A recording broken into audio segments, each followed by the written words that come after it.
What it comes down to is labor protections, right? Why are Amazon and Alphabet in particular finding this so hard to enact?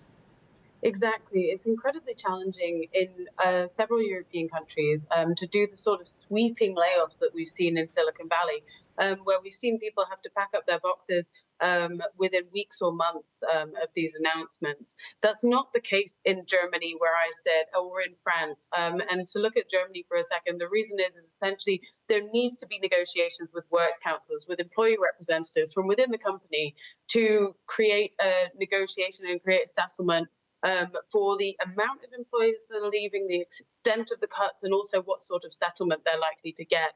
And in France, it's perhaps even more stringent than it is in Germany. And there we're seeing companies like Google offering voluntary departure schemes, and they're discussing essentially how to get people to leave by essentially buying them out of their jobs. Yeah, they're having to get really generous, right? Can you talk us through some of the changes they make to entice senior managers to leave?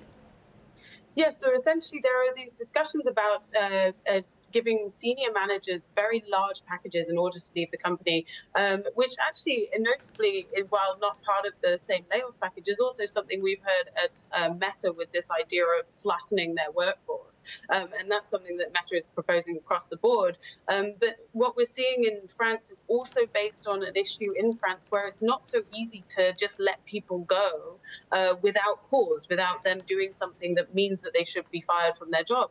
It's not so simple just to let people go from these roles. And so these layoffs will come with a huge price tag for these companies. We've heard Alphabet already indicate that these layoffs could cost up to $2.3 billion globally. And while they've said that in the US, the brunt of those costs will be felt in Q1. And of course, let's remember, this is all about efficiency and being able to tighten the belt. While those costs are felt in Q1 this year in the US, that's not the case with places like France and Germany, where these negotiations are going.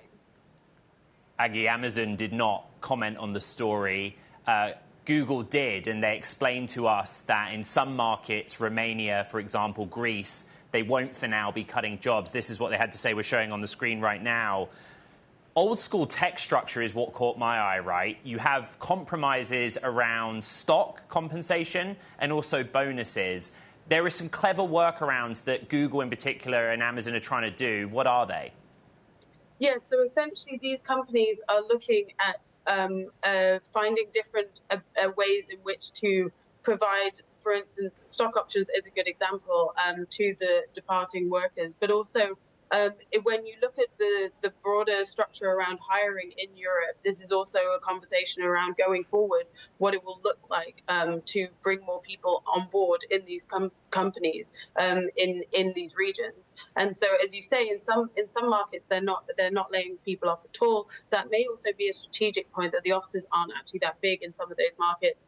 It's also about being able to have enough people on hand for dealing with the huge amount of content that is in various different languages around Europe. So while going forward, there are these question marks over the costs that this could bear for these companies. I don't think it really means that they're going to be pulling out of these markets, or when it comes to hiring, they're likely to still be engaging with these workforces, because countries like France and Germany are hugely important for Google, for instance.